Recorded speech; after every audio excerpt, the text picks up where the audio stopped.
Et puis, surtout les femmes, elles aiment bien faire ça. Oui, bah écoute, moi je te dis rien. Et puis voilà, moi je te dis que j'ai rien, mais tu penses que c'est quelque chose. Voilà, et puis après, il y a des disputes. Et puis, le fait de toujours se disputer, d'être toujours sur les nerfs pour tout et pour rien, que la personne soit irritée à tout bout de champ pour, juste pour le fait que tu respires. Voilà, parce que ça, il y a des moments comme ça. Juste voir la personne respirer, ça t'énerve. Entendre la personne parler, entendre la personne mâcher, tu commences à être nerveux. Donc après, voilà, ça va créer des disputes et au fur et à mesure, un gap va se créer et arrivera la cassure. On ne discutera plus et le compagnon ou la compagne ira voir ailleurs pour avoir quelqu'un qui arrive à discuter avec elle et remplir ce vide qu'elle n'a pas à la maison. Et voilà, nous recevons sur ce plateau Dr Eliane Pokosin-Doubet, pharmacienne, mais surtout coach en développement personnel. Elle est co-certifiée John C. Maxwell. Décidément, j'ai de la chance cette semaine. Hier, à Yaoundé, j'ai fait la rencontre d'un master coach certifié John Maxwell. Lui, c'est le master coach Raphaël Djiné. Et aujourd'hui, je suis sur le plateau de Jambo avec coach Eliane et c'est avec beaucoup de plaisir nous vous introduisons cette merveilleuse femme brillante, super intelligente, mais surtout super utile pour nos vies. Docteur Eliane, bienvenue sur le plateau de Jambo. Merci beaucoup et bonjour. Voilà. Alors, vous avez deux casquettes. Oui. Vous êtes pharmacienne et vous êtes surtout coach. Et il paraît que cette casquette vous tient particulièrement à cœur de coach. Et pourquoi ? La casquette de coach me tient particulièrement à cœur parce que il est important, surtout moi dans mon domaine où je suis dans le renouvellement du système de pensée et le renouvellement de l'intelligence, d'aider les personnes à briser les barrières limitantes qu'elles se sont mises tout au fil des années et à aider les personnes à guérir de leurs différents traumatismes qui conditionnent leur manière de vivre, leur manière de penser. Parce que j'ai compris au travers mon expérience que une fois qu'on a changé notre manière de penser, notre vie est différente. Avant, Derek, docteur Eliane a l'habitude de se présenter comme un docteur en 3 dimensions, docteur 3D. Pourquoi 3D? Alors, je suis, j'aime bien dire docteur en 3 dimensions, esprit, âme et corps. Parce que pour moi, il est important d'être équilibré dans tous ces domaines-là. C'est-à-dire qu'on doit être totalement aligné et en phase avec nous-mêmes pour pouvoir vivre une vie épanouie. Moi, je suis vraiment dans l'épanouissement dans tous les domaines de la vie. Et c'est avec ça que je fonctionne et que je travaille et que j'essaye de transmettre aussi aux gens. Alors, docteur, comment est-ce que vous vous retrouvez sur le chemin de coach? Est-ce un challenge de surmonter vos propres problèmes à vous et ensuite enseigner la solution aux autres?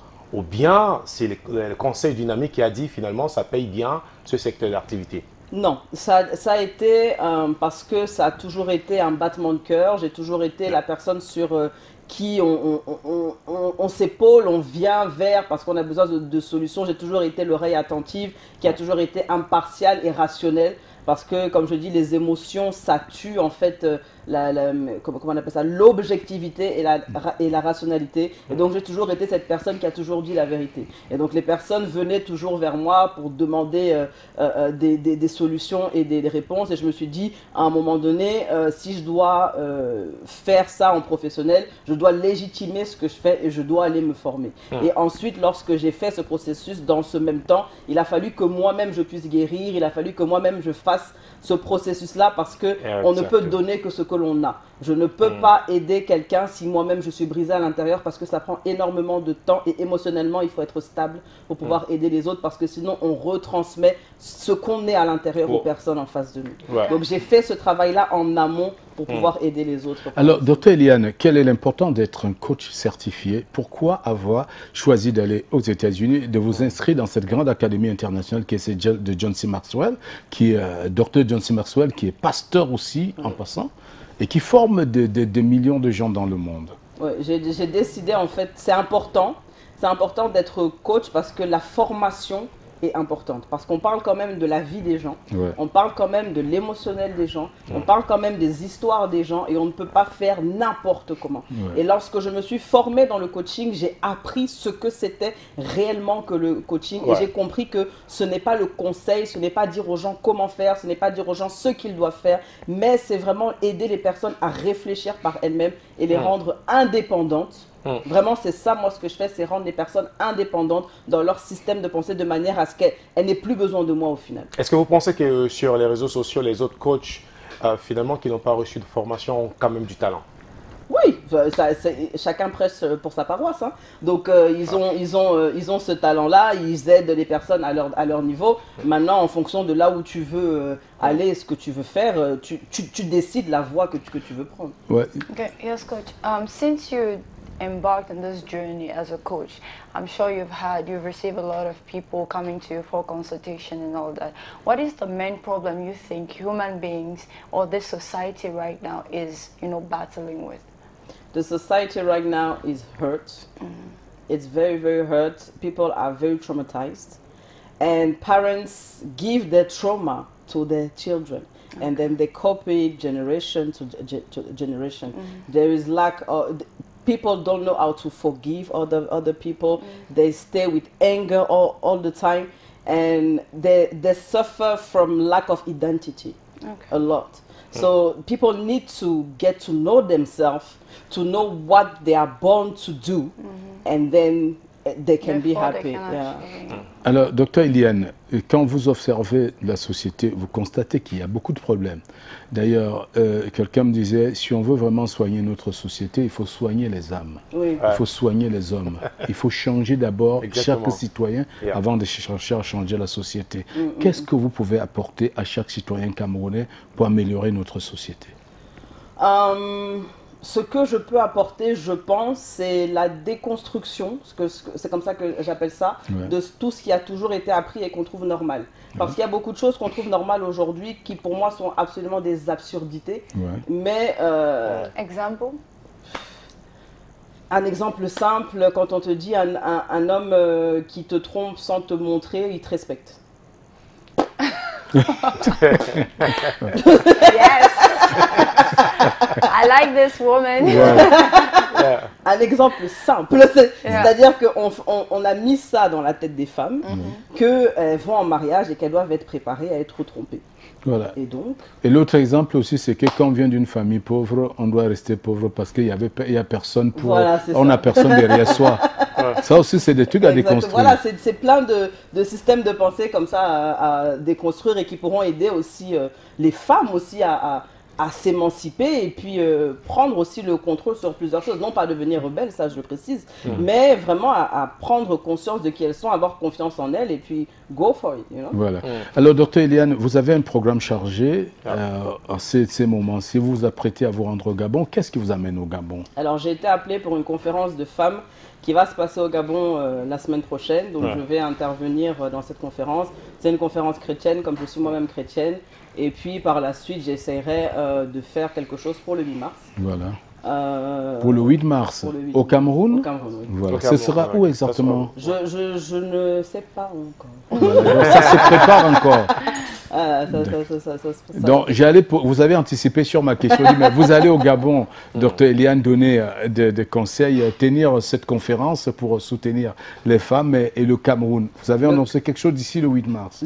En fait, le 8 mars, j'essaye de voir avec les différentes entreprises qui seront prêtes à m'accueillir pour pouvoir former les femmes dans leur entreprise à cette occasion. Et ensuite, par la suite, je ferai moi-même une conférence moi-même pour le Cameroun, hommes et femmes. Alors, comment est-ce qu'on évalue l'efficacité de ces conseils à l'endroit des personnes qui nous écoutent? Comment est-ce qu'on sait qu'on a aidé? Comment est-ce qu'on sait qu'on évolue dans son coaching? Quand une personne arrive à réfléchir par elle-même. Quand une personne développe en fait ces différents mécanismes qu'on lui a appris pour pouvoir réfléchir par elle-même et trouver des solutions. Quand elle n'a plus besoin de venir vers nous pour trouver ces solutions. C'est là qu'on voit qu'on a réellement évolué. Lorsqu'une personne, par exemple, a un problème avec un manque de pardon, moi, la question que je pose, c'est qui t'a fait du mal? Pourquoi est-ce que tu n'arrives pas à passer au-dessus? Et qu'est-ce que ça t'apporte de garder cette rancune? Et puis, au final, les personnes sont là et se disent, ah ouais, c'est vrai. Je dis, c'est pas la guerre de qui est le plus fâché.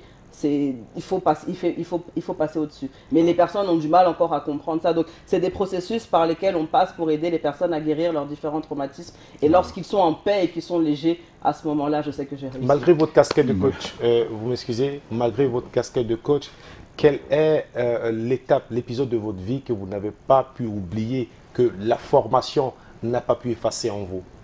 J'en ai pas. Pas du tout. Non.